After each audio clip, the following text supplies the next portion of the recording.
Greetings and salutations, everybody. Welcome to the best damn movie-related show on the planet Earth, the John Campea Show, coming to you from right here on my YouTube channel. I'm, of course, your host, John Campea. It's an awesome honor and privilege, as it is every day, as we, a bunch of international friends, gather around together, talk about our favorite things in the world, movies, movie news, a little bit of television, a little bit of other stuff here and there. And, of course, today I'm super pumped to be joined by the one and the only, Mr. Robert Meyer Burnett. Robert, how you doing, sir? John Wong Kar-wai is going to make his first movie in 6 years. It's part of his trilogy that was begun with In the Mood for Love, and I, for one, am very excited. And also, we are very excited, of course, here to have Ashley Whalen. Ashley, how are you doing today? Hey, good morning, you guys. I'm great. I stayed up late playing Quiplash. I was just telling you guys on Jackbox TV or through PlayStation. Well, listen, speaking of gaming, we don't talk a lot of games here, but I do gotta say, But we play them a lot. Yeah, we do play them a lot. I watched the Google announcement yesterday about Google Stadia, and I am certainly not what you call a hardcore gamer. I certainly sit on my computer and play a bunch of games, but I'm not what you call a hardcore gamer. And I am giddy about this. For those of you who've not heard about Stadia, here's the basic idea about Stadia. So the thing about today is, if you want to play a video game or something along those lines, there's a few roadblocks, let's say, to wanting to play video games and stuff like that. Not the least of which is you have to own expensive hardware. Either, in terms of having an expensive souped up computer that can play the newest games, or buying an expensive console, whether it's an Xbox or a PlayStation, whatever. And then do you always have the right hardware that can run the newest games, blah, blah, blah. So the basic gist of this Google Stadia is that Google and their machines at their data centers will run the games with all the top-notch video hardware and all that kind of stuff. And you simply connect through a Chrome web browser on any device, and you can play the top AAA games. And they showed it as an example with, I think they were playing, Assassin's Creed Odyssey, right? And they gave an example where a guy just loaded up on the Google Chrome browser, connected to his account on Google, and apparently you can use any controller. You can use an Xbox controller, you can use a PlayStation controller, and Google's making their own Google Stadia specific controller. And you just have it connected into your computer, and you can play all the top-notch games just in your web browser. You don't even need a powerful machine. And then what they did is they took it up a notch they showed this guy playing it on stage on a PC, and then he went over to an Android phone running the Chrome browser, and he picked up his game on the Chrome browser on the phone, connected the controller via Bluetooth. And then he jumped over to a tablet, just connected his controller via Bluetooth to the tablet, and just picked up the game where it was. It's insane. This changes the game. And they showed it. They said it basically has no lag. It's, as somebody who's not a hardcore gamer by any stretch of the imagination, even I am super stoked about this. Rob, you may not need to get that PlayStation 4. You may not need it. I'm a guy. Look, it kills me. Physical. I waited for home theater technology to get to the point where you could recreate the theatrical experience at home, which you can now do. But now everybody wants to take their movies on tablets and phones and watch films that were mixed in thunderous 11.1 Atmos, and they're watching them with these little earbuds. And now the same thing is true of games. Oh, no. It goes one step further. You see, all you need is a $20 Google Chromecast. I've got 2 or 3 of them sitting around in drawers around here. Oh, I know, and you can play it on your big, glorious TV as well. That's how you should play games. Anything. So you can play it on your TV. Then if you got to get in an Uber, you can hop in an Uber and still continue playing your game. Then when you get back home, you can jump back in front of your TV again and just keep playing. So you never have to converse or be a human being with another human being again. Yeah, who wants to do that? Yeah, Utopia. Come on. I'm so excited because I stopped buying stuff at N64. So every time I want to play, truth. But I used to play Bond and Mario Kart, and I had Nintendo and N64. That's when my gaming pretty much stopped. However, there is something called jackboxtv.com. If you guys go on it when you connect to a PlayStation, you can play like a murder mystery game. You can play like a drawing Pictionary. It gets really crude and hilarious, but everyone submits different options that they write, and then you pick who's the funniest.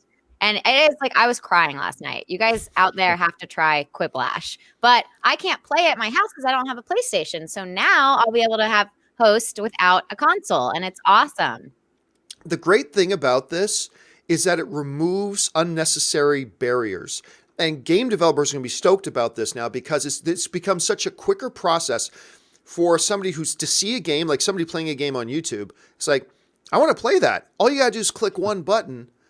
You can purchase the game. And here's the other thing. Like when I buy a game online and I download it, I got to just download it overnight because it's like 75 gigs, right? Right. There's no downloading, there's no patching, there's no anything because they all run on the Google servers. Now, I might be missing some of the drawbacks here, but I think this is going to make gaming more accessible to so many more people. And I know I'm going to jump on and play more games if I can just click a button. Yeah, maybe that's a bad thing. Drawback. Well, my dream has always been to get my 80-year-old mother to play some little Grand Theft Auto. Grand Theft Auto 5, a little multiplayer action. I'm hoping to see that she can get on that. Well, maybe this probably will. And my sister wrote Grand Theft Auto San Andreas, or she helped write the script for that, and I am in it. I remember you telling me about that. I love that game. Yeah. The other neat thing is that it's completely cross-platform. It's completely cross-platform. So you'll be like, I've got a PlayStation 4 Pro in my room, but if an Xbox One exclusive game comes out, I can't play it. Blah, blah, blah. These will be completely cross-platform. They're getting rid of the barriers. Crazy. I am so excited for this. I really hope it lives up to its promise. But anyway, guys, we got a few things we need to talk about here today.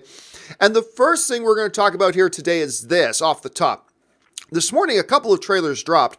We're going to talk about this one first. In the world of television, or Netflix, whatever you want to call it, Stranger Things Season 3 dropped their first real full trailer.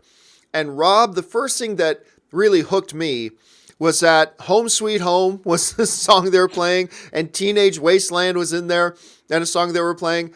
I thought it was adorable. I thought it was cute. One of the first things I noticed, though, wow, yeah, these kids are getting older. These kids are getting bigger. These are not little kids. They're kids still, but they're not little kids anymore. I thought it had a great fun tone. Like a movie, I feel like it did what a good first trailer for a movie should do. Not give too much away, just give you a sense of the DNA of the movie, a feel for what it's going to be. In this case, this season of television. They're just calling it Stranger Things 3. It gives you a sense for the feel of it. It brought back, all the great feelings from the other seasons. It had a really nice sense of a little bit of nostalgia to it. It had a fun feel to it. I really like that one scene where I think the character's name is Dustin, the kid missing the teeth, when he goes into the malt shop, whatever, and there's the older kid that he's friends with. I thought that was adorable. I just got a big kick out of it. I thought it was a really good first introduction trailer for this new season coming out. Rob, you had a chance to take a look at it. What did you think? Dude, it was like I snorted a big rail of nostalgia. Let me tell you, I love the trailer so much. And, when Bob O'Reilly, like you said, was playing, out here in the fields, they cut to a shot of the fields and these kids running up. It was a little on the nose. But, I love the scene, the shot of Eleven's face when she steps into the mall for the first time. Oh, it really kicked me in the nostalgia feels. And I thought it was a great trailer. I love the fact it looks like there is a creature in it that looks to be a practical creature, which I love seeing. I love the whole idea. I think getting older is a big part of what's going on. The kids definitely look age appropriate. And I can't wait. It's funny. I wasn't a big fan of season 2. I thought season 2 was kind of a rehash and a little disappointing. I thought because it was a success, obviously they put it into production quickly. But this looks to deal with the transitioning of what it means to go from adolescence into young adulthood. And I really liked that. And I like the whole setting, the small town, the 4th of July feel, which has a little Jaws vibe to it because Jaws takes place over the 4th of July. And I can't wait. Ashley, you had a chance to check out this trailer this morning too. What did you think about it? I can't wait either. Yeah, it looks like they're dealing with more difficult themes, like how they're all growing up and maybe separating a little bit and dealing with that whole thing when you get into high school. And but then also I loved it because it's almost like it's like a mixture of like Back to the Future vibes mixed with like E.T. There's like monsters. I mean, I personally didn't love season 2 either. I Yeah. wasn't a fan. I loved season 1. So I think this will actually be better than season 2. I'm hoping just from this teaser. You know, I'm going to be in the minority here. I actually think I preferred season 2 a little bit. Really? Yeah, I Yeah, think I dude, actually come preferred on. season 2 a little bit. I just kind of liked it. Just what felt like a good progression of the story to me, and I got a big kick out of it. So I know I'm in the minority. I'm comfortable being in the minority. All right, guys, listen.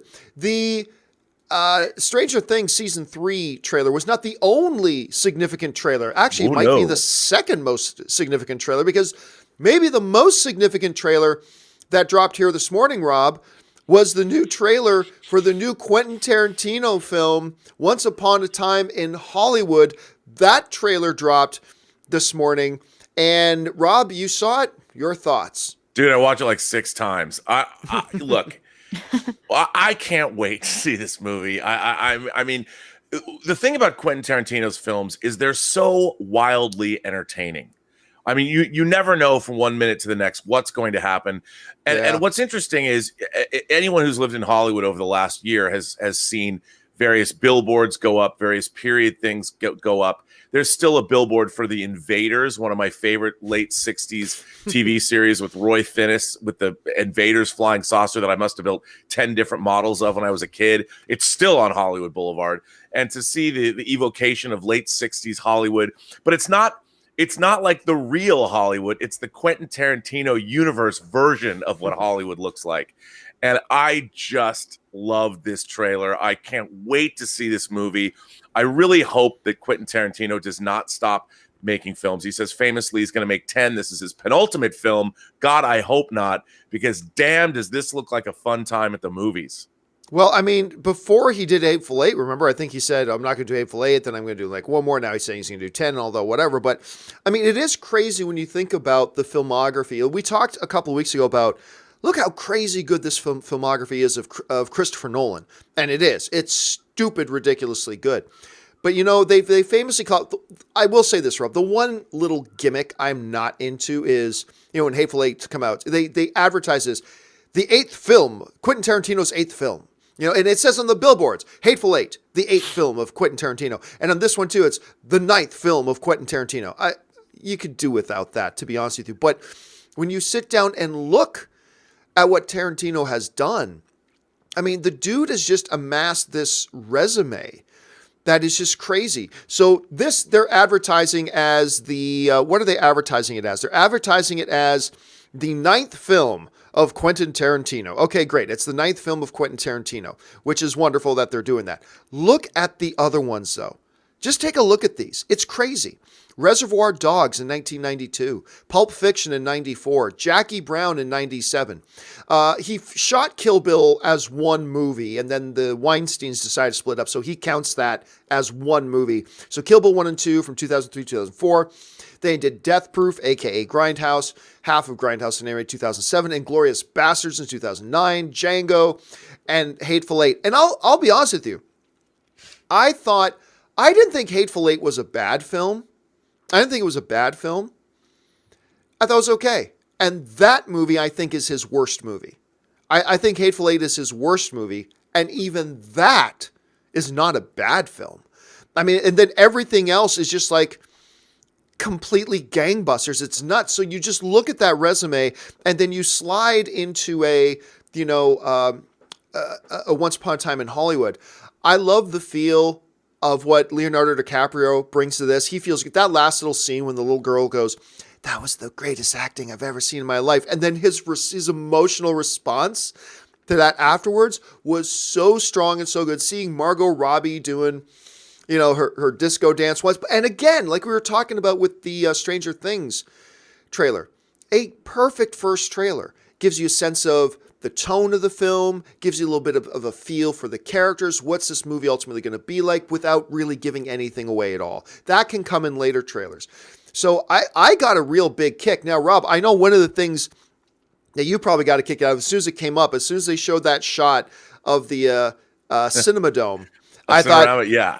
because that's where you go see all your movies. Like, Yeah. do you get a big kick out of seeing something like that? Oh my God. I mean, and it lights up, and it's just so, I grew up in Seattle with a Cinerama theater. It wasn't a geodesic dome the way the Cinerama here is, but the Cinerama and that logo with the cantered, the italic rectangles with the name Cinerama, it immediately, it has a Pavlovian response in me. I just feel a shot of joy in my soul, and just seeing that in the trailer, I'm like, that to me it's like what Notre Dame is to Paris, the Cinerama is to Los Angeles for me. It's a holy place. So to see it depicted in a movie is fantastic. But one of the things I'm always struck by is Quentin Tarantino really threads a needle of tone.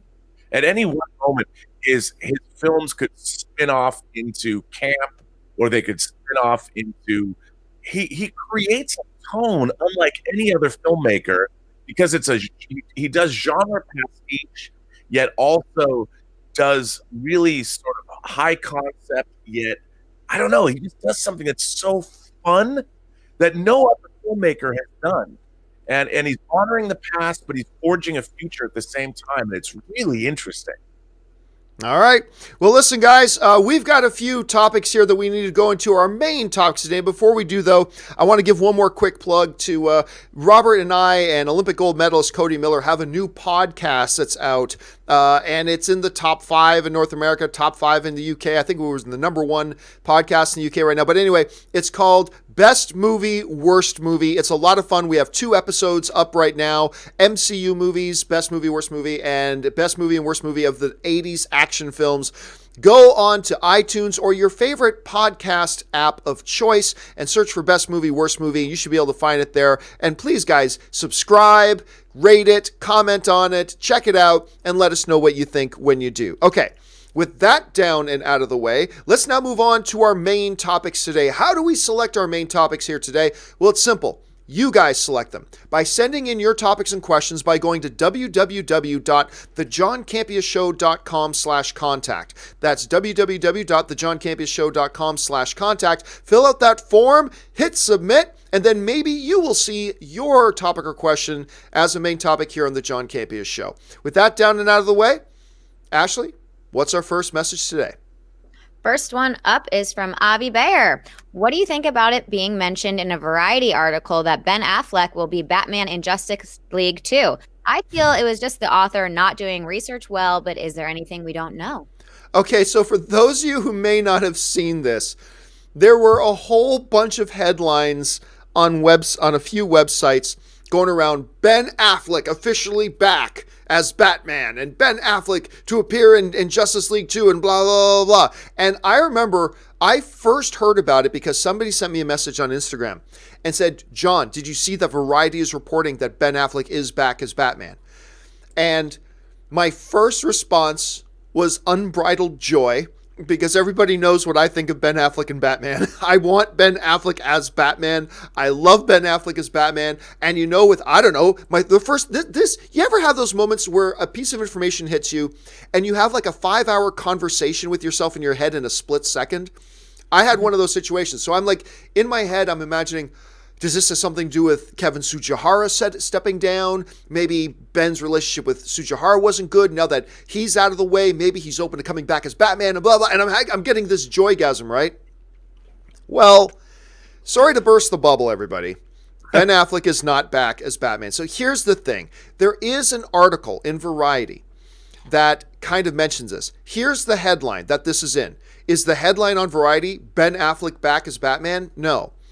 The headline is Ben Affleck's action star evolution in 10 movies, from Dazed and Confused to Triple Frontier. And for whatever reason, this article leaves out The Accountant, which I don't know if they just forgot that he made that movie, but yeah, they left. I love The Accountant. Anyway, so they do this and write this article, and they go through the whole article, going through all these different things, and then in the final paragraph of the article, just kind of as they're signing off, it says this. Now, this is the final words of the article, and it's a big, long article. Unlike with Daredevil, the actor had the opportunity to reprise his role as the iconic superhero, returning as Batman in Suicide Squad and Justice League. Affleck will be portray. Yes, they didn't even get the wording right. Affleck will be portray the Dark Knight once again in the announced Justice League sequel. That is what was in the Variety article at the end. That's some copy editing, John. That's some great grammar right there. In one of the highest profile, most respected, outlets in the business. Affleck will be portray the Dark Knight once again in the announced Justice League sequel. Okay. From this quote, from this comment, in an article titled Ben Affleck's action star evolution to 10 movies from Dazed and Confused to Triple Frontier, nothing about him coming back as Batman, they end with this. On that, a bunch of websites ran, Ben Affleck officially back and blah, blah, blah. Let's look at what's wrong with this picture. Number one, forget the fact that whoever wrote this article left out one of his major action films. Whoever wrote this article doesn't apparently understand grammar. But hey, look, I don't speak so good either sometimes, right? So there's that. So who cares about that? The first thing that should jump out to everybody as a real problem and a mistake in this thing is the announced Justice League sequel. There has been no announced Justice League sequel. There has been no announcement about a Justice League sequel. As a matter of fact, everything coming out of Warner Brothers these days is the exact opposite of them talking about doing a Justice League sequel. It's all been about how we're getting away from shared cinematic universe. We're focusing more on individual stories and individual characters and blah, blah, blah. There is no announced Justice League sequel. So I think the most logical conclusion here is that whatever intern they had write this article, they simply grabbed some kind of boilerplate template for ending things off and slapped it in there. Because he can't be returning for the announced Justice League sequel when there is no announced Justice League sequel, and he's already publicly stated he is no longer Batman. Had this been true, and this is the thing that gets me the most, Robert, had this been true, had it been that they were actually breaking a story that Ben Affleck was now coming back, whether because Kevin Tsujihara is now gone or whatever it is. Right. The headline of the story would not be Ben Affleck's action star evolution to 10 movies from Dazed and Confused to Triple Frontier. The headline on Variety and in the Hollywood Reporter and on Deadline and on Coming Soon and on Cinema Blend and everywhere, the headline would be Ben Affleck returning as Batman, not this. So I could see why there was a little bit of confusion because of it's Variety. It's not some dinky little blog. No. It's Variety. I can see why that did cause a little bit of confusion, but just taking a split second to look at it, everybody should have understood that, oh, that's not accurate. This is not true. So no, folks, Ben Affleck is not back as Batman. But I do want to reemphasize, and maybe this is just me trying to be hyper optimistic because it's Ben Affleck.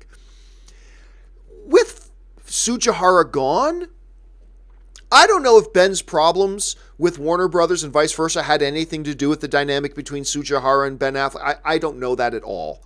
But it is a dynamic, fundamental change here, Robert, in the whole situation with Tsujihara now being gone. I don't know. I'd like to think that maybe there's a finite, minuscule chance that maybe at some point Ben Affleck would go, okay, if Tsujihara's gone, maybe I'll come back. I'm not saying that's the case, but this is not that situation. You saw this whole thing unfolding, Rob. What were your thoughts? Well, first of all, Ben Affleck is a very intelligent guy. He's directed a Best Picture winner. He's won an Academy Award for writing Good Will Hunting. He played Batman in 3 major motion pictures. I mean, he played him in more, but if you go for Batman v Superman, in Suicide Squad he appeared, and Justice League he appeared.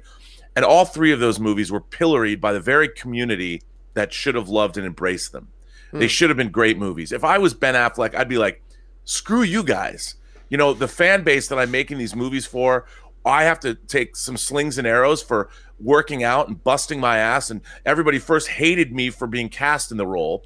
Then I had to overcome their fears. And then it turns out they love me. Then I wind up in these mediocre movies No wonder he doesn't want to play Batman again. No wonder he was driven to drink.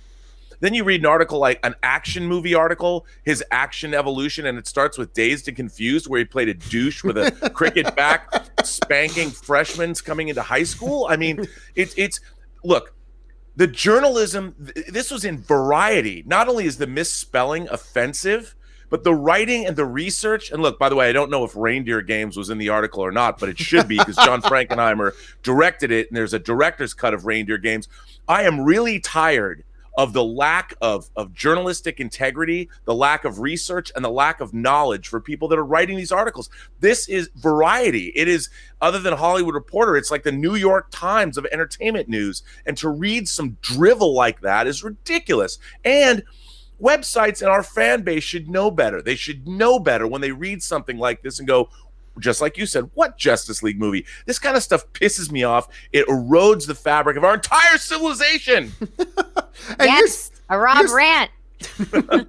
Here's the thing that really gets me. It's like this article came out days ago. That's an obvious mistake. Why have? And I checked it again this morning. It's still there. Those errors are still there. And here's the thing. If this was, hell, even if it was CinemaBlend, which is a site I love, or Coming Soon, which is a site that I love. Whatever. You accidentally said, you worded something the wrong way. It's not like they ran a headline with it, whatever. But this is Variety. Variety is a thing that we often point to as like, okay, look, if it's coming from Variety, you can pretty much take it to the bank. Sacrosanct, right. It's holy. This was clearly a little mistake. It was a small mistake that some intern writer, I don't know who the writer was. I have no idea. So I'm not trying to disparage the writer. I don't know who they are. Somebody who failed remedial English, apparently. Well, anyway, you have editorial processes there. How is this not caught? And when you are a site, like a major outlet, like a Hollywood Reporter or Variety, that everybody else is relying on to make sure you got the little details. Again, I don't want to overblow this. This isn't that they ran a headline saying Ben Affleck back as Batman when it wasn't true. That's not the situation here.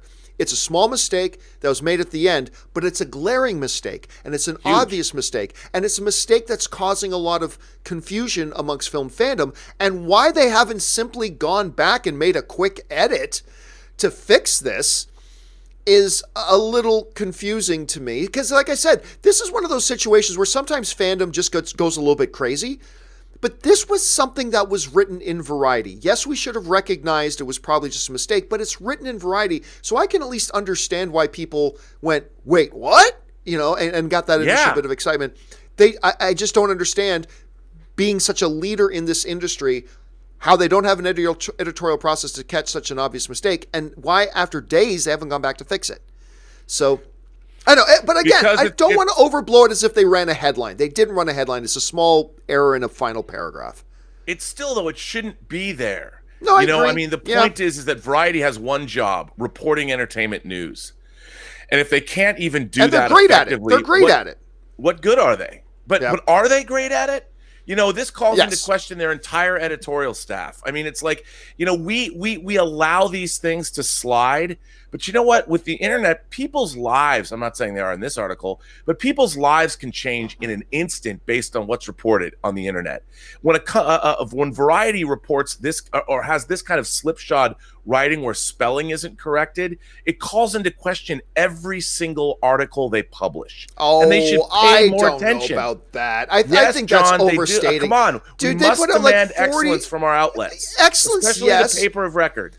But I mean, and that's why we're here. We're calling it out that it should be fixed and should be addressed. But come on, literally, Variety puts out about 40 articles a day, and to think that, hey, every once in a while, something might slip between the cracks. I mean, they should still be addressed. They need to fix it. But I don't know that the lack of absolute perfection calls into question their entire entity. Would you feel that way about your airline pilots that carry you on your next intercontinental trip? One mistake. Again, though, this was not a wrong headline and not a wrong story.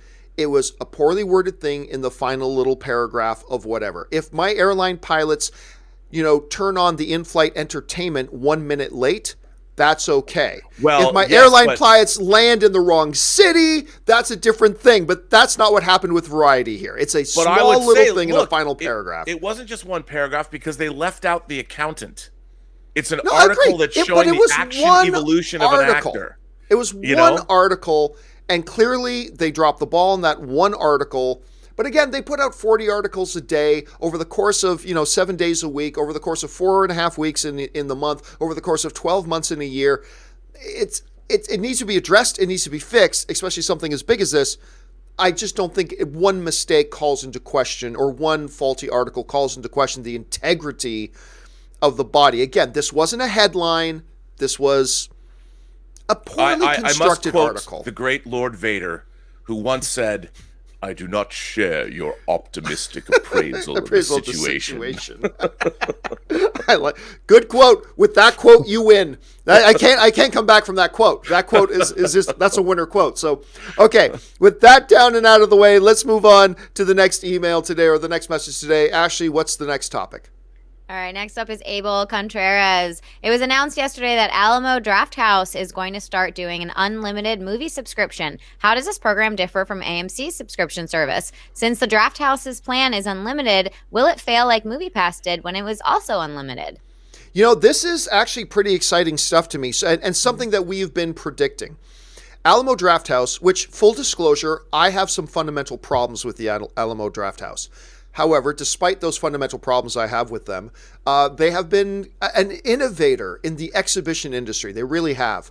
And they create a really good, positive movie-going industry. And actually, out of all the movie exhibitors out there, this includes AMC, Regal, no cinema chain has taken better steps to remove in-movie distractions. Like, if you pull out your cell phone in a movie, they will throw your ass out of the theater.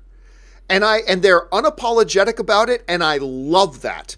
And I think more people need to take that. Anyway, when AMC came out with A-List, and of course for a very long time Cineworld has been doing this overseas. When AMC came out with A-List, I still contend it's the greatest thing to happen to film fandom ever, maybe. This thing is great. And we've also recognized that since Cineworld now owns Regal, that it's only a matter of time before Regal comes out with theirs. Cinemark already has a very nice little movie club membership as well. Alamo Drafthouse has now announced. Now, basically, their plan is not completely dissimilar to AMC's. It is $20 a month. It gets you unlimited movies to go to any time. AMC's is limited to 3 movies a week, but less than 1% of the population is ever going to go to more than 3 movies per week. I've never run out, found myself maxed out with my AMC A-List, and I go to a lot of movies. But it's essentially, in spirit, it's essentially the same sort of thing. How it differs, again, you're not limited to just 3 movies a week, but then again, that's not really a big issue. And like AMC, you're limited to AMC theaters, Rob. You are limited to just Alamo Drafthouse theaters, and they are expanding. Right. They're a growing thing. Now, here's the actual thing that came out. This is from the report in the Hollywood Reporter talking about this new move on the part of Alamo Drafthouse. The Austin, Texas-based movie chain is the latest after an embattled MoviePass. AMC stubs A-List, Cinemark Movie Club, and Cineworld with its unlimited pass to offer its own movie ticket subscription service and promise cheaper visits to the local multiplex. The Alamo Season Pass is to offer unlimited access to movies as well as the ability to reserve seats in advance, as is typical of other industry offerings. So you can see there in many, many ways, it's very much like the AMC A-List card. And I think, even though this is just basically the same thing that AMC is doing, it's awesome. Because, as I said, I believe the AMC A-List offering is the best thing to happen to movie fandom in a long time. And now that other theaters are adopting this as well, because they wanted to all sit back and just see how is this working out for AMC. They're the first penguin in the water. See if there's any seals down there eating the penguins when they jump in. Water's good? Okay. Now they're coming in. This year, at some point this year, Regal's going to introduce theirs. I think this is fabulous. A $20 a month thing. To be able to go back to the movies. I've said for a long time, Rob, that the number one problem that the movie industry is facing is the basic notion that it just costs too damn much these days to go to the movies on a regular basis. It just costs too damn much to go to the movies on a regular basis. And that, I believe, has needed to be the fundamental thing they've needed to address. Because instead of going, oh, maybe we should think of ways to make it less expensive, the last 4 or 5 years, you know what the brain trust of this industry has done? They go, oh, we're generating less money. What should we do? I know. Increase prices to make up for the lost revenue, which drives more customers away. So they go, oh, we've lost revenue again. Let's raise prices again to make up for lost revenue, which then in turn pushes more people out. This movie subscription philosophy, this Netflix philosophy, if you will, when it comes to the movie theaters, has brought affordability to it. It's brought an enthusiasm to it. I think it's the greatest thing ever, and I love seeing that Alamo Drafthouse has jumped up on this as well. Anyway, Rob, you've taken a look at this. Do you share my optimism, or do you think I'm being a little bit too optimistic about this? Well, I actually share your optimistic appraisal of the situation.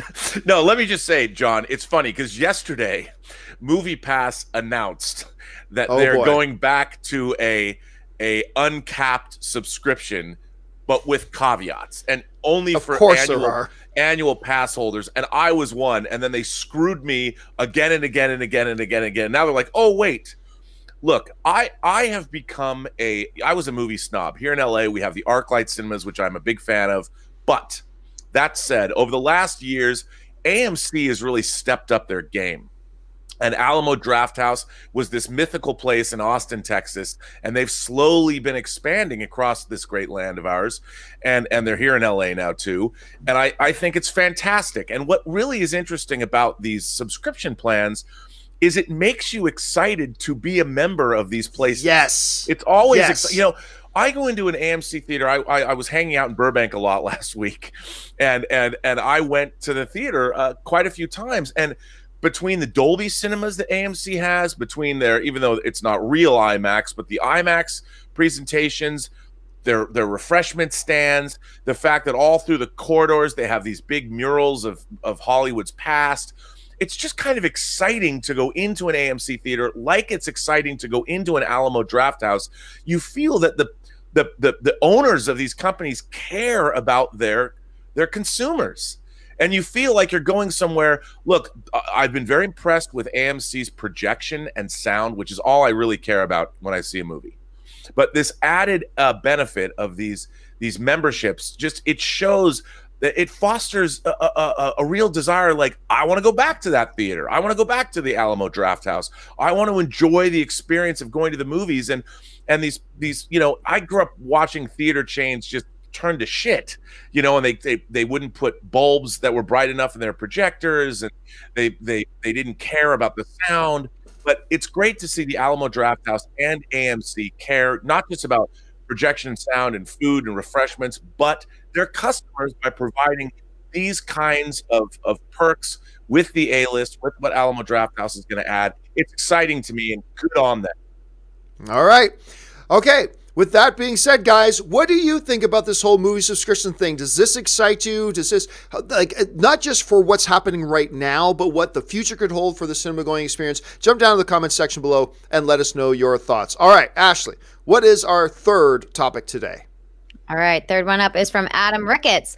By the time you read this message, 20th Century Fox and other assets will be under the ownership of the Walt Disney Company. Hard to believe that the day has finally arrived. I want to know what you guys think of this historic day in film history. Rob, we've been talking about it for a very long time. Years now. The Disney-Fox merger, often always having to talk about it in terms of putting in that little asterisk saying, this deal is not done. This deal is not done. There are things they can't do because this deal is not done. Well, Rob, this morning at 12:02 a.m., it became official. Disney now owns Fox. It's done. We no longer have to talk about, guys, it's not going to close this deal for another year. Guys, it's not going to close this deal for another 6 months. Guys, this deal is going to take a few more weeks before it's closed. It's done. It's complete, it's wrapped, it's finished. The I's have been dotted, the T's have been crossed. The Mouse House now owns the Fox. And so, Rob, let me ask you this. Now, there are a lot of different sort of ramifications of this. Particularly, we all know, and we've talked about this ad nauseum, that the main reason this is done by a mile has nothing to do with X-Men, has nothing to do with Fantastic Four, has nothing to do with the MCU. Right. It's all about Disney Plus. It is all about them acquiring assets and stuff to bolster their Disney Plus offerings. But as film fans, as movie fans, you obviously you have the direct phone line to Bob Iger. So Bob Iger, Alan Horn, Kevin Feige, they call you and Gilbert on a conference call, and they ask, Rob, okay, it's done. We're good now. We're in the clear. We can now officially actually start looking at doing things. And they ask you, what do we do first? Rob, from a filmmaker's perspective, from a movie fan's perspective, the Disney Fox deal is done. What now? What happens first? Well, it's funny you say that because at 12:03 this morning, Bob Iger texted me a link to watch the end title sequence from Endgame when the Silver Surfer at Galactus' ship and Galactus is first revealed saying, "I hunger." Oh, so they heard me. They heard my suggestion. I'm flattered. Yeah, I thought it was awesome that he sent me that. But look, here's the thing. What I have seen, look, 20th Century Fox has a long history. They sold their backlot, which now is Century City, after they made Cleopatra because it was so damn expensive. Fox, from the very beginning, has been sliced up and cut apart. It has such a rich cinematic legacy. However, I am a futurist. I want to embrace change. It looks to me, based on the presence that Fox now has on Disney websites, that they're going to keep Fox as a vibrant brand. Whether it's Fox 2000, Fox Searchlight, and 20th Century Fox proper, they're going to keep it. It's one of the greatest brands in Hollywood history. I think they're going to continue to make movies because, listen, they've got to feed. They have to feed Disney Plus for the next century. Yeah. And in my mind, what Disney has done with brands, what Bob Iger has done, Pixar, Marvel, Star Wars, they're absorbing these things and they're exploiting them. And whatever you think of Disney's stewardship of Star Wars, you cannot deny what Disney has done with their regular animation, what they have done with Pixar's animation, what they've done with the MCU. I think we're going to continue to get grand entertainments. And frankly, if they're going to make more Die Hard movies, more Predator movies, more Alien movies, hell, more French Connection movies. If we get the kind of stewardship and the kind of grand plan that they perhaps in the long run, all of the naysayers, the people that right now, I'm sorry for all the people that are out of work, but this might be, in a way, a blessing in disguise. We might see these movies. They're going to want to continue to make these things. And God knows, we might get a better Alien film, I'm sorry to say, than we've had in the last decade. I'm strangely optimistic now. I didn't know if it would happen. But the question is, what do they do first? What's going to be the first obvious big thing from a film fan's perspective that Disney now does with their new Fox assets? What should be the first thing that they do that we get to see? They need to make a movie with the 20th Century Fox logo in front of it. I don't care what that movie is. I think if Marvel announces Phase 4, it should say Phase 4. The word 4 should morph into the number 4, and a circle should come around the 4, and it should turn blue, and we can all scream. Or they call it Marvel Phase Fantastic Four. I don't know. I think that would be great. But what really has to happen is they show us that Fox Searchlight is going to continue to make Oscar caliber movies. They need to get a movie out under the 20th Century Fox banner in the next 6 months. And I think Fox Searchlight will be first to the gate on this one.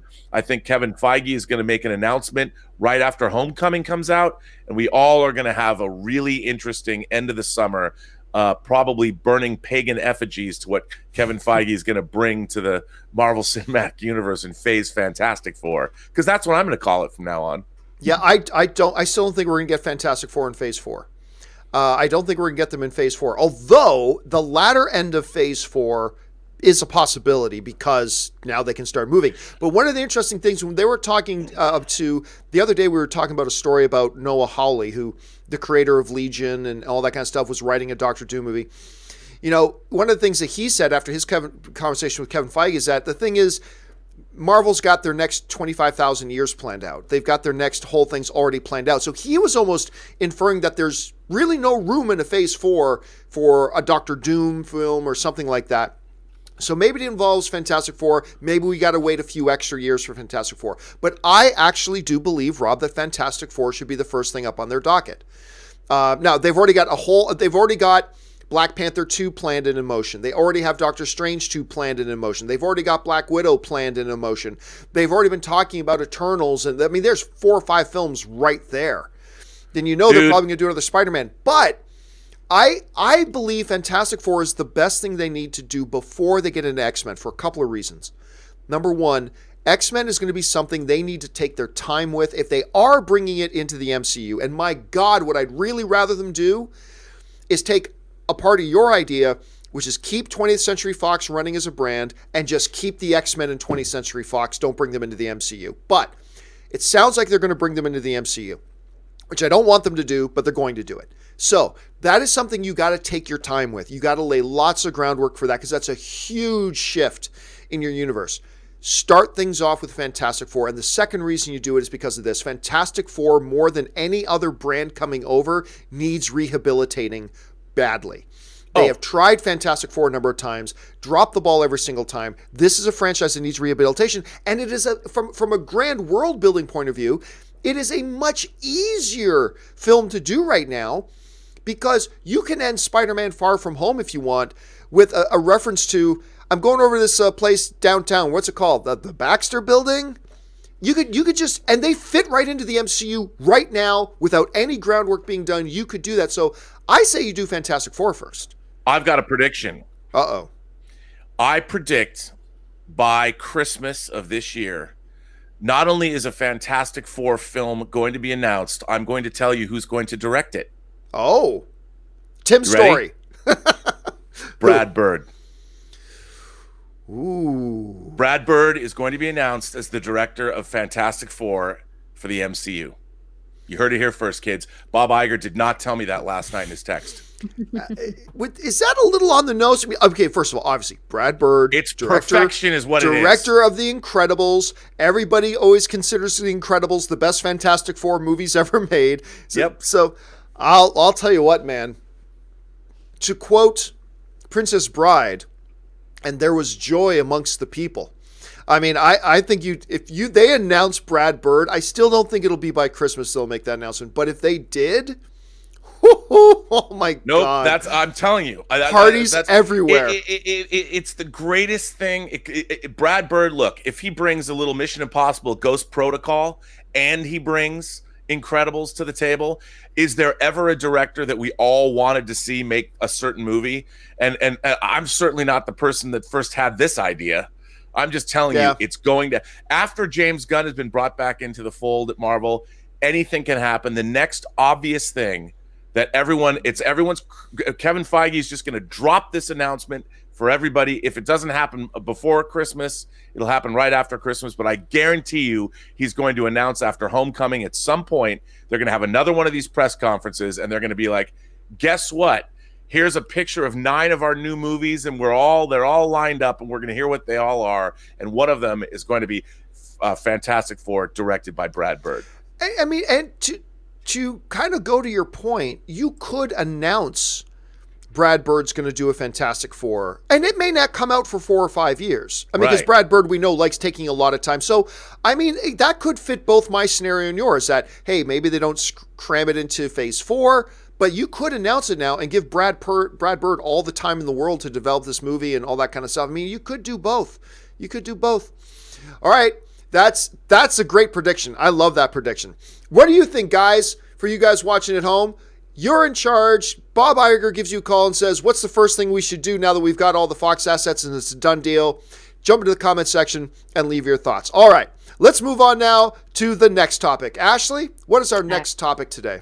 Yeah, next up is from Finn Barrett. Greetings from Ireland. Been a fan since the AMC days. Out of all the actors last year, John David Washington, in my opinion, was definitely the standout in BlackKklansman. I just read that he has signed on to star in Christopher Nolan's next film dated for July 2020. I was wondering what you all think, and will this be his second chance at a Best Actor nomination? Yeah, so, okay, talk about things that everybody's excited about. Christopher Nolan's new movie's coming. It's being described as a high-concept, high-action film, a tentpole, high concept, big action film that they're planting in the summer of 2020.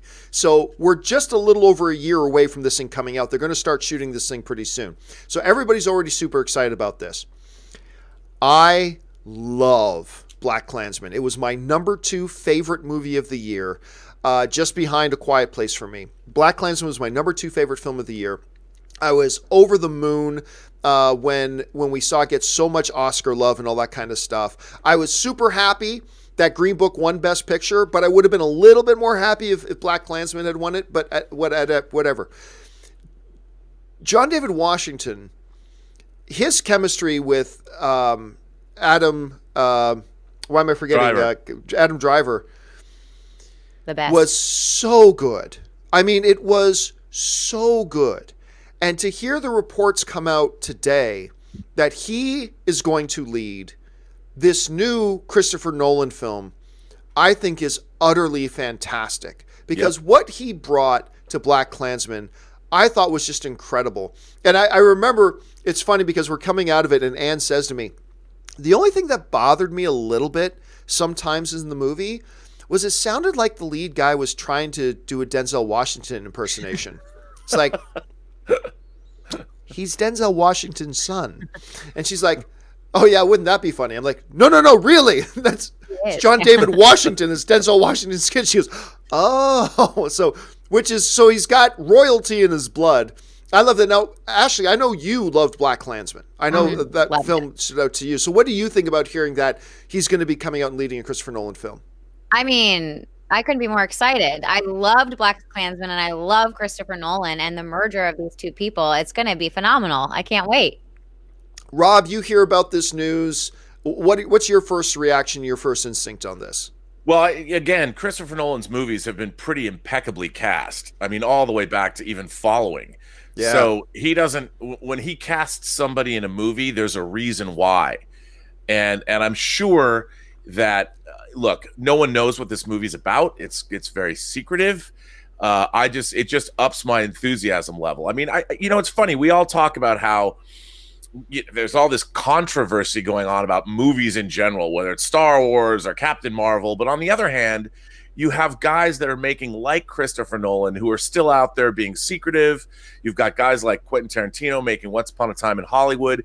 We still have an embarrassment of riches, and there's still so much as we as fans, movie fans, that we can get excited about. And this is one of those things I'm excited about when you see casting like this after coming off of BlackKklansman. And then, I mean, if Christopher Nolan deemed him worthy, it's going to be, you already know that whatever ingredients are in this mix, this is a movie that's gone straight to the top of my must-see list. So what's also interesting here is that there's other reports floating around right now that they may be looking at Robert Pattinson as a co-lead in this, which I think would be incredible. If you remember, just recently we were talking about Robert Pattinson because some speculation had started going around because there was some thought given out there that maybe Robert Pattinson might play Batman, and that got going on. Boss Logic was the one who kind of floated that rumor, and it got a few people very excited because they know there's still some people who go, Robert Pattinson, he's the guy from Twilight. He's the guy from Good Time. Shut up. He has done like 7 incredible indie films that he has been remarkable in. This dude is legit. And if it does work out, and I don't know that it is or not, so we don't want to spend too much time on it, but if it does work out and it's Christopher Nolan casting the dude, that should shut everybody up. But I mean, again, just the idea of Washington leading this film, it gets me even more excited, and I cannot wait to find out a little bit more information about it. All right, with that down and out of the way, let's go on to our final main topic today. Ashley, what's our final main topic today? Last up is from Dylan T. Hey, John. So the Russo brothers have basically admitted that there is stuff in the Endgame trailers that are absolutely misdirects. I know we all sort of suspected that anyway, especially after the misdirects in Infinity War trailers. So let me ask you, what stuff in the existing trailers do you think have the highest potential of being misdirects? Thanks, and bring on the filthy. Yeah, so here's an interesting thought, Robert. So the Russo brothers in some interviews recently, and in an interview like over a year ago, they admitted, it's part of Marvel's strategy right now to do some misdirects in these trailers. Sure. They've kind of said they're doing the same thing with Endgame. Here, let me throw out a wild theory. Here's a wild theory. Okay, the Russo brothers suggesting there are misdirects in these trailers is the misdirect. Because just by getting out there and planting, oh yeah, there's some misdirection in the trailers, just by saying that, it is forcing all of us to have a degree of doubt with everything we have seen in these trailers. So I propose a scenario in which that it's possible, however unlikely, that perhaps the Russo brothers suggesting there are misdirects in the trailers are in and of themselves the ultimate misdirect, because everything in the trailers is in the movie, but we don't think that because they've thrown us off the scent. I don't know. But Rob, honestly, hearing what the Russos are saying, now looking at the trailers, what's the most likely material do you think may be a misdirect in the trailers that we're assuming are real? Like, what do you think that stuff could be right now?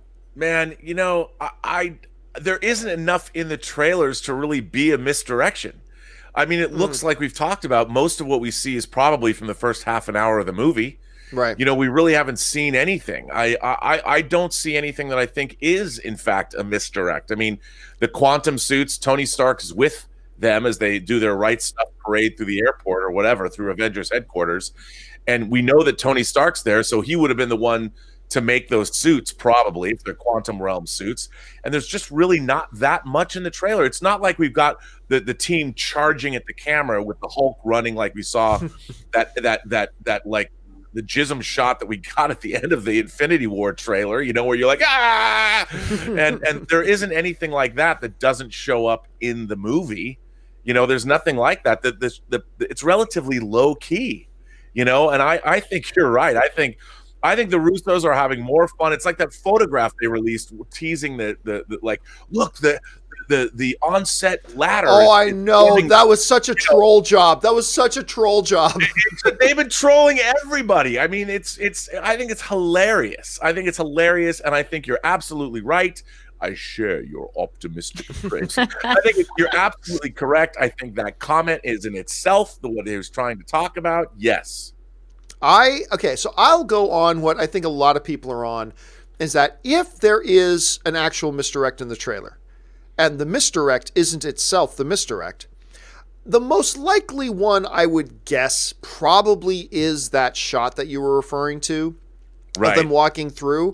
Because it's quite possible that maybe Scott Lang probably created the quantum realm suits. He's been studying quantum realm ever since he got caught in the quantum realm in Ant-Man 1.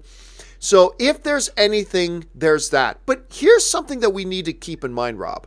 Now that you put this in my mind, I think you're right. That's the thing. That's the misdirect. Yeah. Or is this all a misdirect? Or is this all a misdirect? Are right? you two misdirecting the misdirects now? Well, we all know that Rob has a direct phone line to Bob Iger, who could be instructing us to confuse everybody.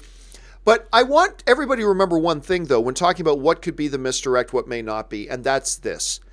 Even when you go back to the misdirects that happened in the Infinity War trailer, and there were a couple, but even when you go back to those, none of those were all that misdirecting. Think about it. In that big iconic jism shot with all those people in Wakanda, I kind of felt bad for saying it. rushing towards the screen with the Hulk there. Was that a misdirect? Yes. Was it that big of a misdirect?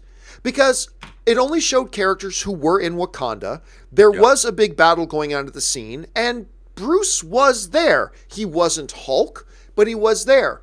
In the grand scheme of things, that shot was a bit of a misdirect, but it really wasn't all that misdirecting. Like, it's not like they showed that shot and running alongside of them was Quicksilver.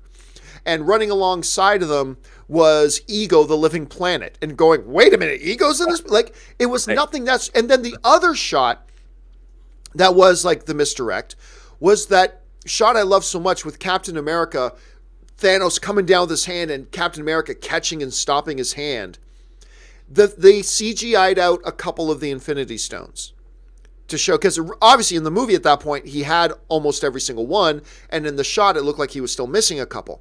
Again, not that big of a drastic misdirect. That shot is in the movie, that is happening, but they just changed a detail in it to be a little bit. Keeping that in mind, I saw some theories, guys, where people are suggesting like entire chunks of these trailers aren't in the movie and there's something radically different. It's like, well, it's possible, but that's not consistent with how they handled misdirections in the other Infinity War. I would suggest, because some people even suggested this entire scene with them walking through the thing isn't in the movie. I've seen people suggest this entire scene is. I would suggest, though, when you look at how they handle the misdirects in Infinity War, that, no, this scene's there.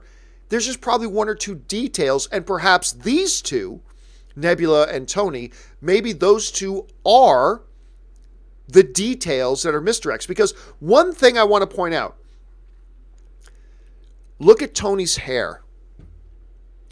That looks like hair of a guy who is stranded in space and is dying and whatever. Yeah. Every time Tony's in a scene in the Avengers, other than when he's in the middle of a battle, he's a very well-kept man. He's very well groomed. You know what I mean?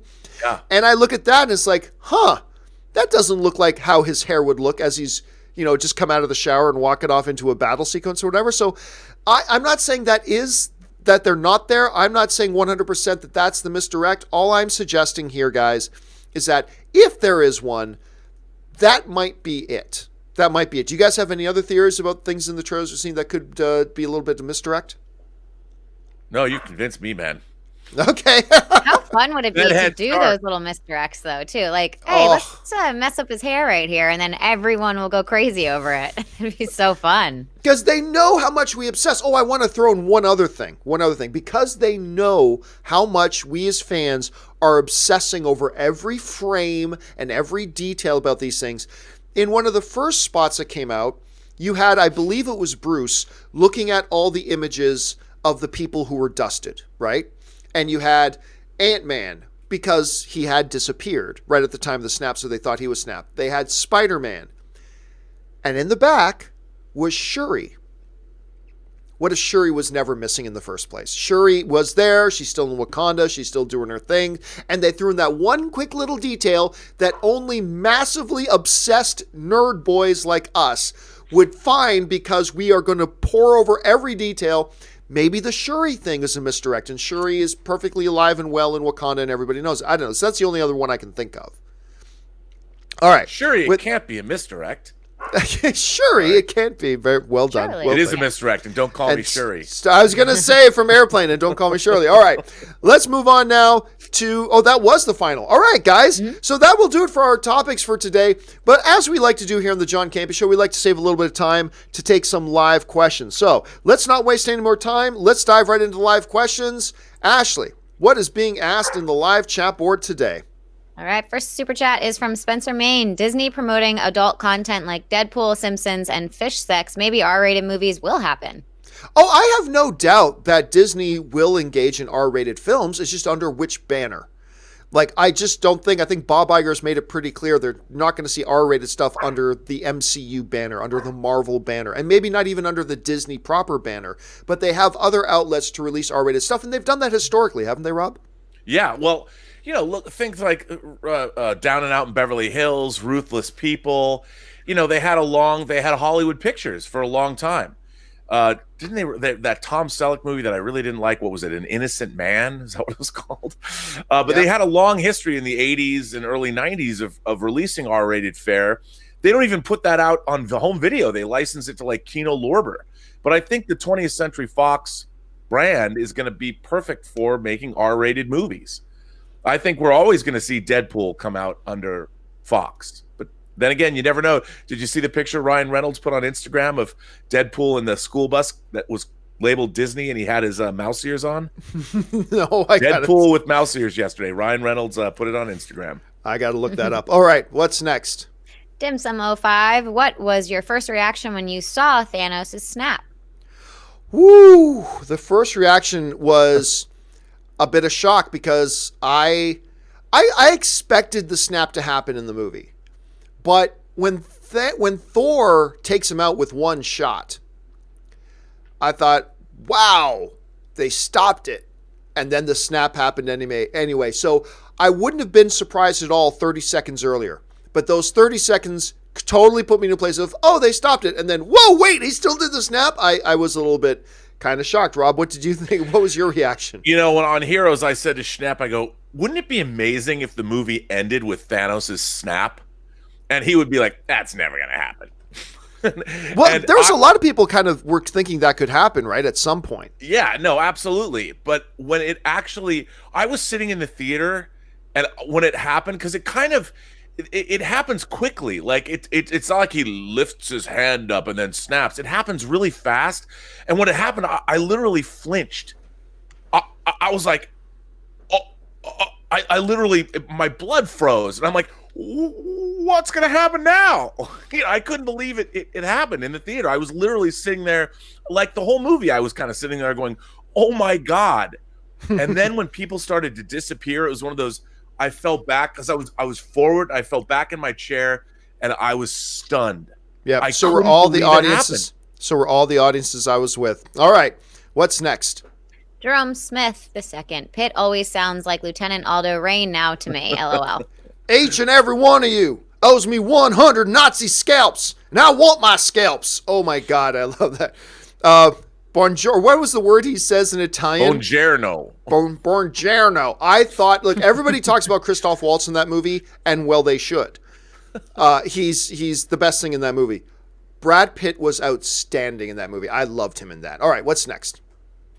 Fred, Leo and Brad, a duo we don't deserve, but a duo we need. Yeah, I'm very excited. You know what, Rob? You kind of mentioned that it's weird to think about the fact that we've never had them in a movie together before, really. And it's kind of like, oh, yeah. And to see them do a movie together under Quentin Tarantino, perfect. It's like when Pacino and De Niro were together in Heat, and they meet at the restaurant that's no longer there in Beverly Hills. It was great. Yeah. All right, what's next? Samuel Pillay. So Hulu is just for Fox's un-Disney content now? No, Hulu has a lot of content on it from a lot of different brands. Remember, there's still multiple owners of Hulu. Disney is now the primary, now that they've taken over Fox, they are now the primary owner of it. But there are still other networks that have vested interests in Hulu. And I think you're going to see Hulu, like it may evolve, but I think you're going to see multiple stuff on there. Maybe even some Disney stuff will stay on there instead of going to the Disney Plus streaming channel, but we will have to wait and see. All right, what's next? Brian Esparza, me and my girlfriend are doing an all MCU film marathon before Endgame, and our next one up is Hulk. Which scene do you pop up in? I want to look out for you. I actually pop up in a couple scenes, but a couple of you have emailed me and shown me where you found me. Good for you. But I never like to. It's not obvious, okay? Just to be clear, it's not obvious. It's not like one of those things where it's like General Thunderbolt Ross goes, "Okay, men, move out," and then all of a sudden, like Boba Fett. And then no, it's nothing like that. I'm not easy to see. I'm not easy to catch. It's not a big featured spot, but I am in 3 shots. I am in 3 shots in the movie, so I'll just let you know that. All right, what's next? Nicholas Glenn, thoughts on Stranger Things season 3 trailer? How do you think they can keep this series going and keep it good? Do you think this may be the last season we see? Well, we've already talked about what we thought about the trailer. We all like the trailer very much. Could it be the last season we see? I'll say this. If, as it completely looks and as season 2 suggested, this is still about the Upside Down, it's got to be the final season about the Upside Down. You can only stretch that out for so long.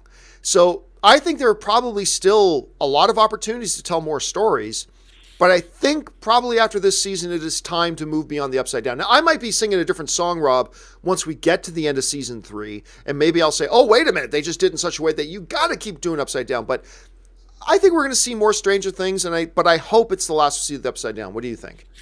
Yeah, I mean, the idea of the Upside Down, I thought the door was pretty much closed at the end of season 2. And I mean, look, the whole idea of the Upside Down is really cool, but it's, you know, there's no methodology coming from that side. And what I mean by that is there's no leader. There's no some bad dude that lives in the Upside Down. The Upside Down is just evil because it exists. You know, like you talk about. Well, they kind of hinted in season 2 about the big bad. They kind of hinted at that a little bit. Those creatures are just kind of there. I guess there's this Cthulhu-like thing is there, yeah. But it's almost like the Mist.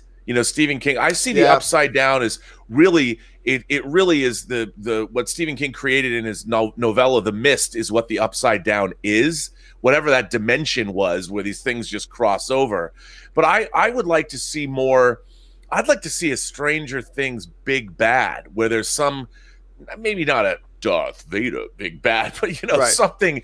something that they can fight as opposed to just being this natural horrible. It's like a tornado of bad energy. Really, the whole upside down is just a world of badness. But You want to see a Borg the queen. idea that the kids you want to can see a grow Borg up, queen. Yeah, I want to see Stranger Things go to college. I really do. Well, they'd have to be around for much longer than that. But yeah, I think we're going to get more seasons. All right, what's next? Ben Jesus, in that Endgame trailer, reason why Captain Marvel didn't flinch when Thor called Stormbreaker is because she knows Thor doesn't go for the head.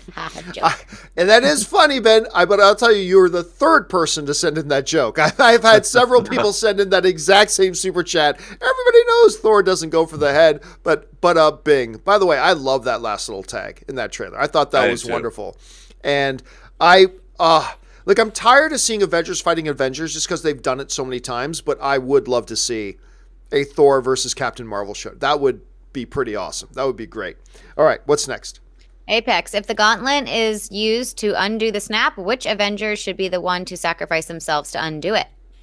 Well, there's a lot of assumptions in there, Apex. Like, why would it take a sacrifice to undo it?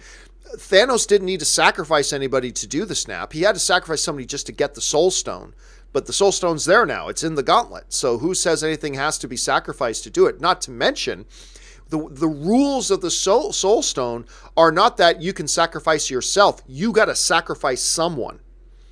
You got to sacrifice something, that which you love the most. So like if Tony, like somebody once proposed, Rob, that, okay, Tony puts on the gauntlet, but to use it, he's got to sacrifice Cap. So he sacrifices Cap, and that's how Cap goes out. Well, the problem with that is this. Cap isn't the one that he loves the most. Pepper is. Yeah. He's got to sacrifice Pepper. Oh my God. Imagine what if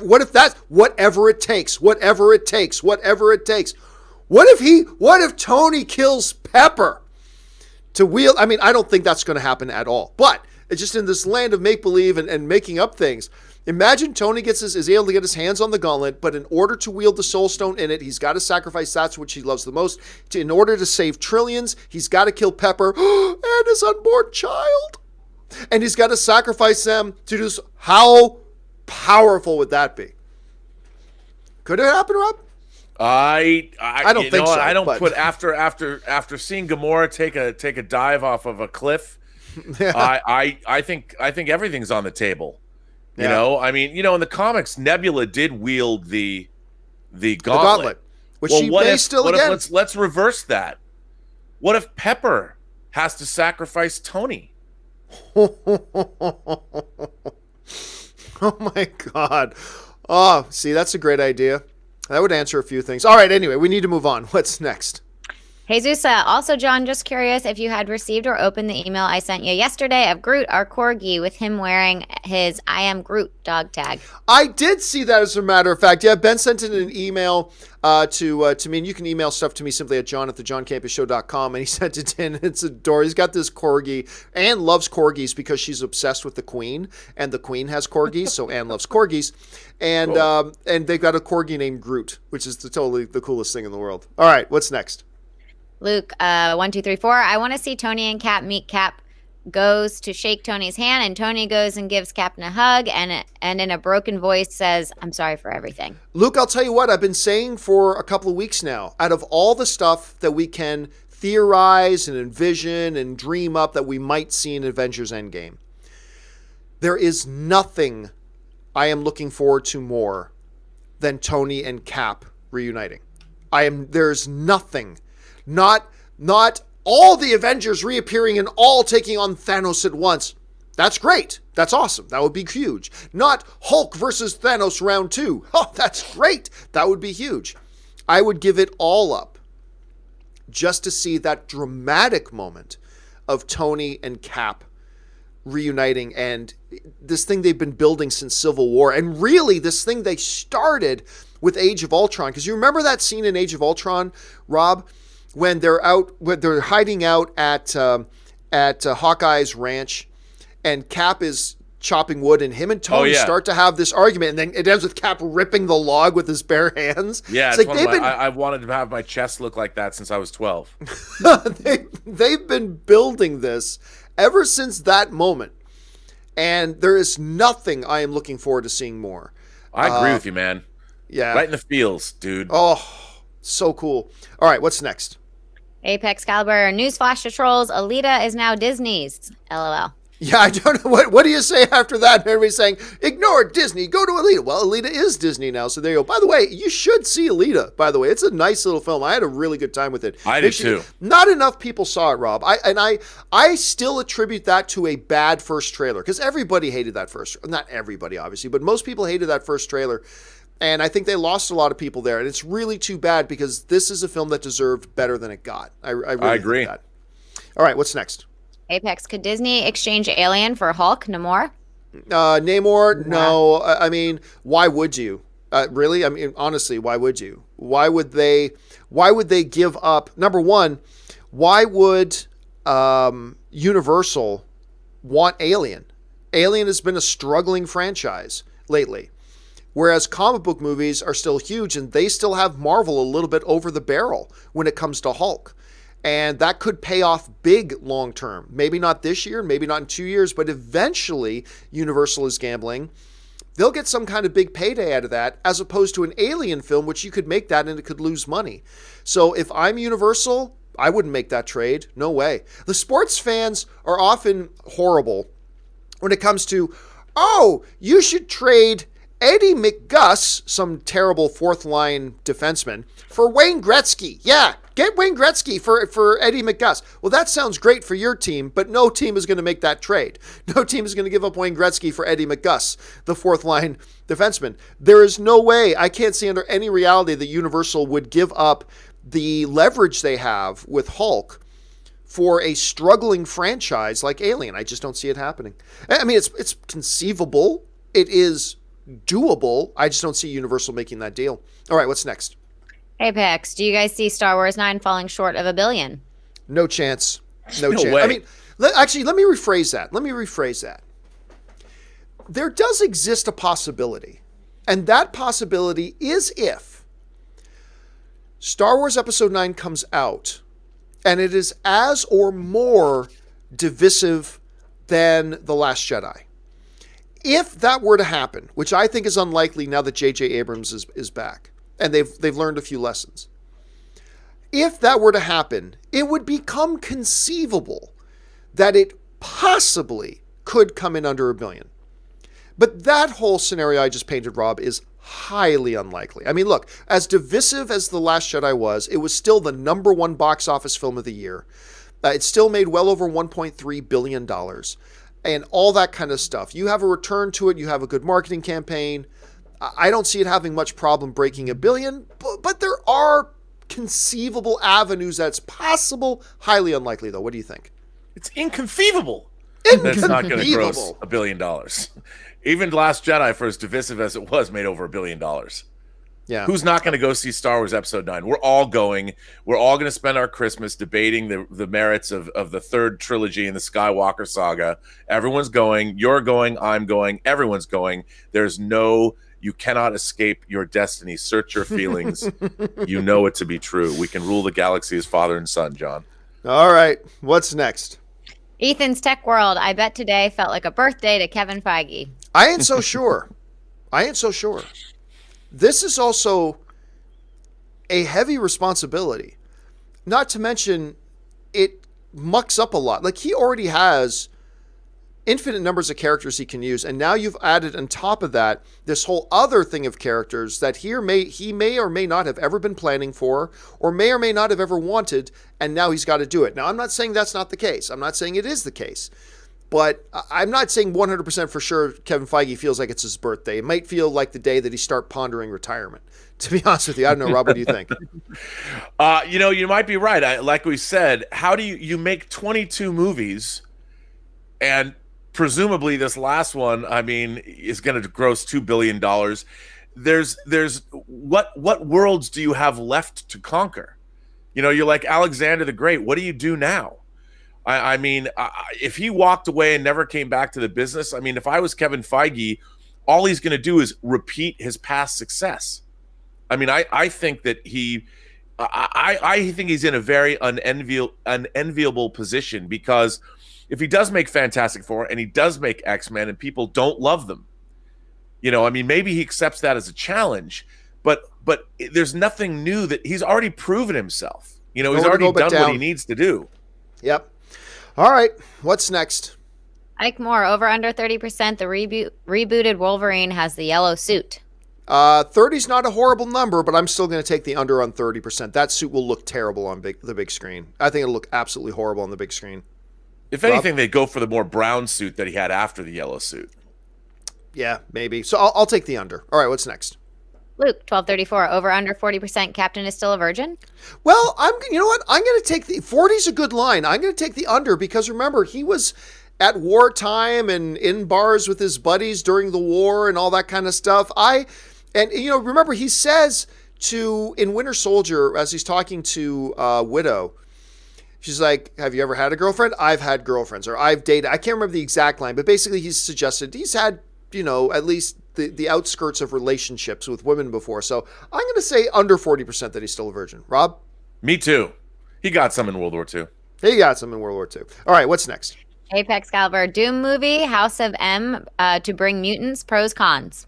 I have no idea what you're talking about. I mean, Dr. Doom and the House of M storyline. Oh, Dr. Doom. Yeah. Oh, okay. I know what House of M is, but I didn't understand what he's talking about with Dr. Doom, because there's been a new Doom, like the video game Doom. There's been this new trailer floating around for like Doom, so I didn't know what you were talking about. Well, anyway, what do you think?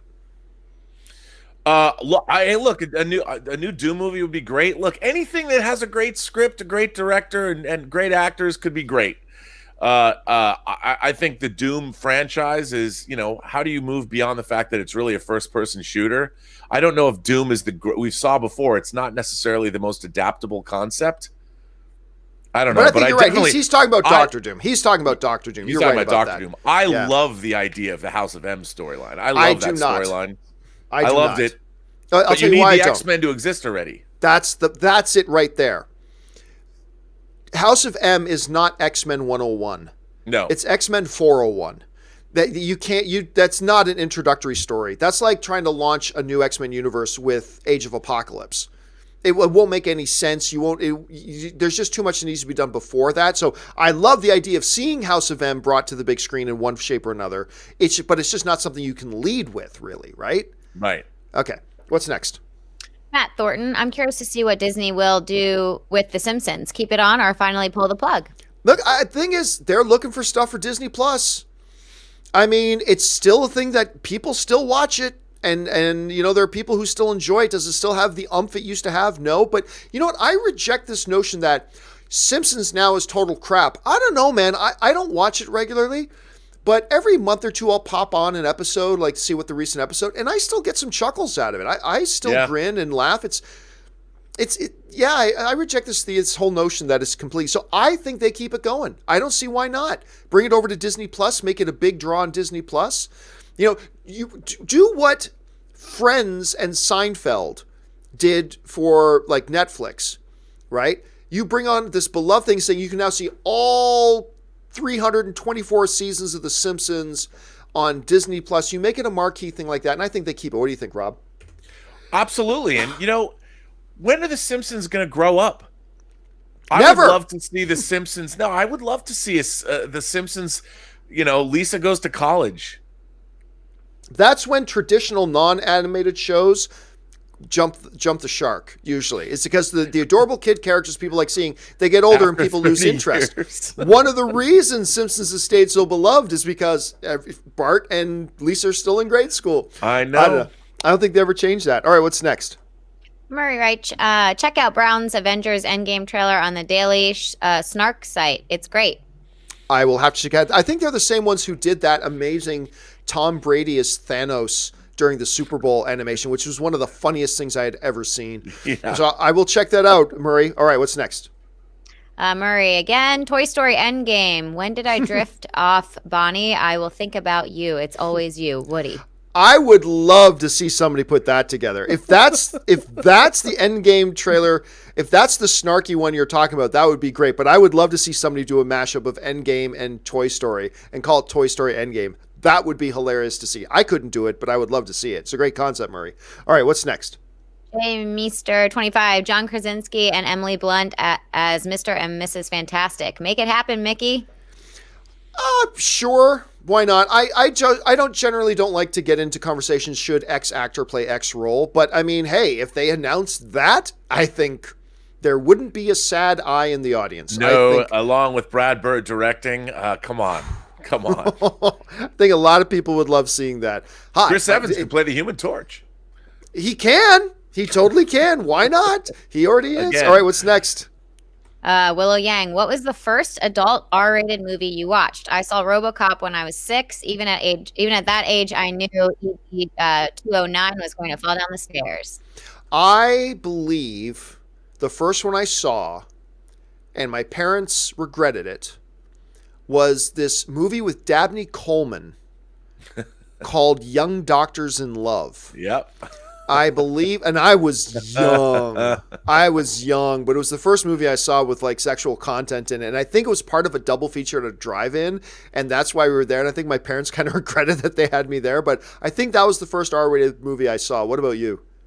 Exorcist 2: The Heretic. Ooh. And boy, was I disappointed. What about you, Ashley? Do you have any kind of recollection of the first R-rated movie you saw? I remember being at my friend Sarah's house, and we were young. But her older brother had us watch Welcome to the Dollhouse. And Wow. it was crazy. I was like, I don't remember. I don't even think I watched the whole thing, but that was definitely. I barely remember that movie, but I remember scenes that I was like, like, what am I watching? What? What am I watching? Yeah, exactly. I think I left. I was like, I can't handle this. I'm too young for this. And then, yeah, that was it. That was it for sure. All right. What's next? Stubble McShave. Star Wars Celebration lasts for 5 days, April 11th to 15th. What big news do you think will break? Will we get news about the Obi-Wan series or the movies after Episode 9? Let's be clear, there is no official word that there is an Obi-Wan series or an Obi-Wan movie or an Obi-Wan anything. So let's just be really clear about that. Maybe that becomes official once we get there. The big things obviously is going to be a Star Wars Episode 9 title and a Star Wars Episode 9 trailer. The first teaser will drop at Star Wars Celebration. It's what they did at the last Celebration. I see, and it created great pop and great buzz. I don't see them changing that formula at all. It worked for them before. It'll work for them again. As far as what else, I don't know what else there is to announce. Yeah, maybe a new series, maybe an Obi-Wan thing. Maybe we'll find out more about what Benioff and Weiss, the guys from Game of Thrones, what it is specifically they're working on. Maybe a few more details about the Rian Johnson films that he's working on. I don't know. Maybe something like that. But the big thing is going to be the trailer. Rob, what do you think? I agree. I mean, it's all going to be about Episode 9. Because that's what they've got coming out. And The Mandalorian. I think they're going to announce a lot more material about The Mandalorian that we haven't seen. Probably a trailer for The Mandalorian, I would imagine. Yeah. Which, maybe by the way, I'm very deliriously excited for The Mandalorian. Bring that on, man. All right. But yeah, I don't think... I mean, Weiss and Benioff are out of a job right now. So, well, I guess their job is now working on Star Wars. I think I could see them... Because it'd be what a great cross promotion. You roll out Weiss and Benioff to talk about Star Wars the day before Thrones season 8 drops. I didn't even think about that. Come on, that is very. You call that fortuitous timing. You call that that's a great idea. I didn't even think about that. I can that's see perfect. Kathleen Kennedy going, yeah, there are these two guys. They're out of a job. We figured we'd give them something to do. Let me introduce you to Weiss and Benioff, the creator of Game of Thrones, the creators.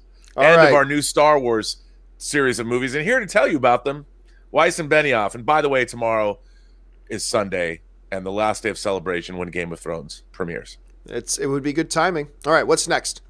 TuneTube, over under 20% Captain Marvel makes more money at the worldwide box office than Star Wars 9. You know what? 20% is a good line. It's because it's unlikely. It is unlikely, but it's a good line. You know what? Remember, The Last Jedi made 1.3. I'm just checking right now. I'll take over 20%. Like, I still don't think it's likely. I still don't think it will happen, but 20% is a good line. So I'll take the over at 20%. What do you think, Rob? Bruh, Captain Marvel, as of today, 789,379,899. Yeah. So will it double that? I don't think so. There's no way that episode 9 won't. It's going to outgross that by far. So you say an under 20% chance. Way under. Okay. What's next? Mike Hill, hopefully now we get a decent Fantastic Four movie. One can only hope. I just don't want them to rush it. I like, take your time. Like, great if you're planning for it and you want to announce Bird to direct it, great. But I'd also be perfectly fine if they just sat on it, planned it, really figured out how it could fit into the universe, and do everything as meticulously as they've done with the rest of the MCU, and not rush anything. It's like, whoa, we got him now. We got to do something with him right away. That's how bad studios do it. I hope they take their time, but yeah, I've got a lot of faith in Kevin Feige. We're going to see a good one. All right, what's next? Evil Broomstick, 2 years ago, I watched your How to Get Started on YouTube video. It took many notes. Yesterday, I hit 4,000 subs. Thanks for the advice and inspiration. That's amazing, Evil Broomstick. And yeah, for those of you who don't know what he's talking about, because I get a lot of emails from people asking me advice about doing YouTubing and podcasting and things like that. I made a video, has to be over 5 years ago now, called basically How to Get Started in YouTubing, Podcasting, and Blogging. Basically, if you want to find the video, it's 2 hours long. Just search John Campea Getting Started. If you just search for that on YouTube, it'll be the first thing that pops up. I need to do an update of that video. I either need to update that video or do a series of videos because I've learned a lot since then as well. But I'm glad you watched that, Evil, and I'm glad 4,000 subs, man, is nothing to sneeze at. That's great. Congratulations on that, and I hope you keep growing. All right, what's next? Zach Bartron, a biopic I'd love to see is one about the band Kiss. Though I know as long as Gene and Paul are around, it'll be full of the fabrications they like to sell people, even though we know it's false. I'm never really big on biopics about musicians, even though a few come out and then I really like them. But yeah, musicians to me aren't the most interesting people in the world. And wasn't there already a Kiss biopic where they fight some kind of night demon at a circus? That wasn't a biopic. It wasn't a biopic? Kiss It's not a true story? Of the Park. That's right. That wasn't a biopic? That wasn't a true story? Dude, it was true. Thought it was a true story. Well, actually, it was. It was absolutely true. It was a documentary, and it starred Kiss. But come on, dude, aren't you excited for Motley Crue's Dirt on Netflix? Come on, dude. The Crew. I was, quite frankly, really underwhelmed with the trailer. It felt a little clean and polished. And by the way, Zach, even once, the guys pass away, when Gene and Paul pass, whoever's in charge of their estates are also not going to let anything too unflattering be in those movies. So definitely not. But it would get some attention. It absolutely would get some attention. But man, you just shattered my thing. I always thought that Phantom at the Park or whatever it's called was a true story biopic, the true story. And weren't they in an animated thing once where they had superpowers? Or was that Phantom of the Park that they had superpowers? I think it was Phantom of the Park. All right, that's one where they had superpowers. See, that's a remake I want to see. If you're going to make a Kiss movie, just make that and call it a true story. That's what I'm most interested in. All right, what's next? Maybe they need a Kiss documentary. There you go. Biopic. Jordan Huxtable. Can MCU X-Men start without Magneto, Xavier? Can't see them not being heavily involved, but Kevin Feige seems to not usually retread on recent stories. Well, Magneto, Xavier aren't exactly recent stories. They are age old. They are the building blocks, the foundation of what the X-Men universe is. Do you have to start with them? I think there's other ways to do it. I think there are ways you can do it. But if Kevin were to call me and ask, I'd say, yeah, you got to figure out a way to start this thing properly with the right foundation. Look, you don't do Captain America and not start with him as a scrawny kid that gets enrolled into into a super soldier program. You can't start it there. You can't, there are ways to do it, but that's the foundational building stone of the character. And I would suggest that the whole Charles Eric thing is the foundational building stone of the X-Men universe. And there are other ways to do it, but I would suggest you start there. Rob, do you see it any other way? No, I don't really. I mean, you can't, I don't know how you do the X-Men without Xavier and Magneto somehow woven in. I don't. I mean, you could start with the characters and maybe meet Xavier later and back into it that way. But one of the great things about after the Auschwitz opening on X-Men 1, that scene with Xavier and Charles meeting at that conference was such a powerful way to kick off that franchise. Yes. Completely agree. All right, Get what's out next? of my head, Charles. What's Kyle this? B, I know I'm going to be labeled as a homophobe, but according to a Gallup poll, 4.5% of Americans identify as gay. If 5% number is true, then why are gay characters in 100% of our entertainment? Sounds like an agenda. I'm just curious. I personally don't care. Well, here's the thing, Kyle. Look, I don't think it's ever homophobic or anything to ask a question. I don't think it's I think it's fine to ask a question. But let me propose this to you. If the poll, which I have also read, that roughly 5% of Americans identify as gay or lesbian characters, or individuals, I should say, that means out of every 20 people you come across today, one of them will be gay. I mean, that's just the average, right? Like 5% means one out of every 20 people you pass by today will be gay. Now, as far as your assertion that gay characters are in 100% of entertainment, well, I don't watch a whole lot of TV, but let me just run down off the top of my head the TV I watch. Okay, Supernatural. Are any of the lead characters gay? Nope, not Castiel, not Sam, not Dean, not Bobby, not Crowley, none of the lead characters are gay. Okay. Let's go to another one of my favorite shows, Sons of Anarchy. None of the lead characters were gay. You can make an argument that in the later seasons, Tig does develop a gay relationship, but that wasn't until much later, and he was just one of the characters, and he was heterosexual for the longest time. So really, was there any really gay characters for the first number of seasons of that show? No. I just finished binge watching The Passage. I watched all 10 episodes of The Passage, the new one with the vampires and all that kind of stuff. No, not a single gay character in that. I'm just trying to think of shows that I've just been watching. I just watched The Umbrella Academy. The one brother had a gay relationship. Okay, so there's one.